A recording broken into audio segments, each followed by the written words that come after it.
अच्युताष्टकम्। अच्युतं केशवं रामनारायणं कृष्णदामोदरं वासुदेवं हरे श्रीधरं माधवं गोपिकावल्लभं जानकीनायकं श्रीरामचन्द्रं भजे। अच्युतं केशवं सत्यभामाधवं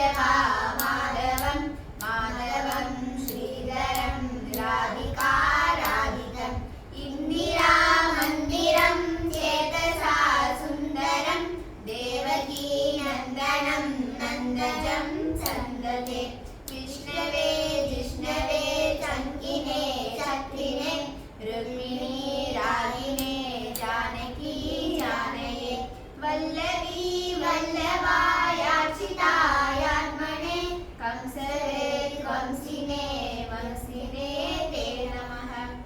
कृष्ण गोविन्द हे रामनारायण श्रीमते वासुदेवाजित श्रीनिधे अच्युतानन्द हे माधवादोक्षज द्वारकानायक द्रौपदी रक्षक राक्षस शोभित सीतया शोभितो दण्डकारण्यभू पुण्यता कारणः लक्ष्मणेनान्वितो वानरै सेवितो अगस्त्यसम्पूजितो राघवः पातु मां तेनुकारिष्टको निष्टकृद्वंशिनः केशिका कंसकृद्वंशिका कारणः भूतना कोपक सूरजा कीलनो बालक बालक पातु मां सर्वदा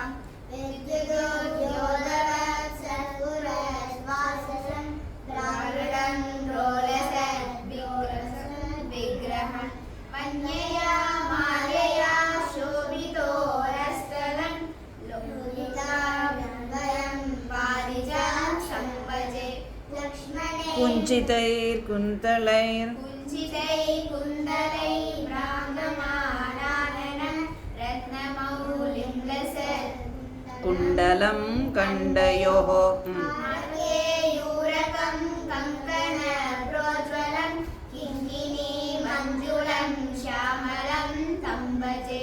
अच्युताष्टकं यं पठेत् प्रेमद प्रत्ययं पुरुष सस्पृहं वृत्तद सुन्दरं कर्तृवेश्मं परं तस्य वश्यो हरिर्जायते सत्वरम्।